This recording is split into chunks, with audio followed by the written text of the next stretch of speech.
بسم اللہ الرحمن الرحیم۔ رسول اللہ صلی اللہ علیہ وآلہ وسلم نے ارشاد فرمایا، اگر تمہارے گھر کے سامنے کوئی نہر بہتی ہو تو تم میں سے کوئی ہر روز 5 بار اس میں غسل کرے تو کیا اس کے بدن پر کوئی میل کچیل باقی بچے گا؟ صحابہ کرام رضی اللہ تعالی عنہ نے عرض کی، نہیں، اس کے بدن پر کوئی میل نہیں ہوگی۔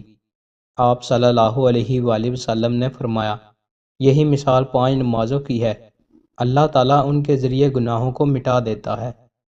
رسول اللہ صلی اللہ علیہ وآلہ وسلم نے ارشاد فرمایا، اللہ تعالیٰ فرماتے ہیں، میرے ذکر کے لیے وقت نکالو، میں تمہارے کاموں میں برکت عطا کروں گا، ورنہ دنیاوی کاموں کی کثرت تم پر اس قدر مسلط کر دوں گا کہ تمہیں فرصت ہی نہ ہوگی اور سکون سے محروم ہوگے۔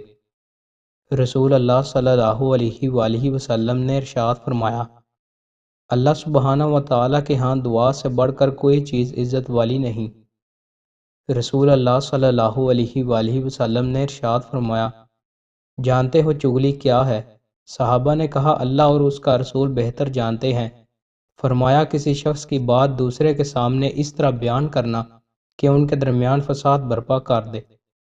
رسول اللہ صلی اللہ علیہ وآلہ وسلم نے ارشاد فرمایا، جو جوان کسی بوڑھے کا اس کے بڑھاپے کی وجہ سے احترام کرے تو اللہ تعالیٰ اس کے لیے ایسے لوگوں کو مقرر فرما دے گا جو اس عمر میں یعنی بڑھاپے میں اس کا احترام کریں گے۔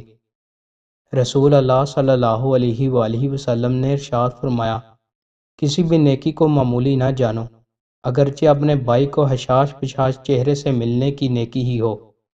فخر سے گناہ کرنا۔ رسول اللہ صلی اللہ علیہ وآلہ وسلم نے ارشاد فرمایا، میری امت کے تمام لوگوں کے گناہ اللہ بخش دے گا سوائے ان لوگوں کے جو گناہ کر کے لوگوں کو فخر سے بتائیں کہ ہم نے یہ گناہ کیا ہے۔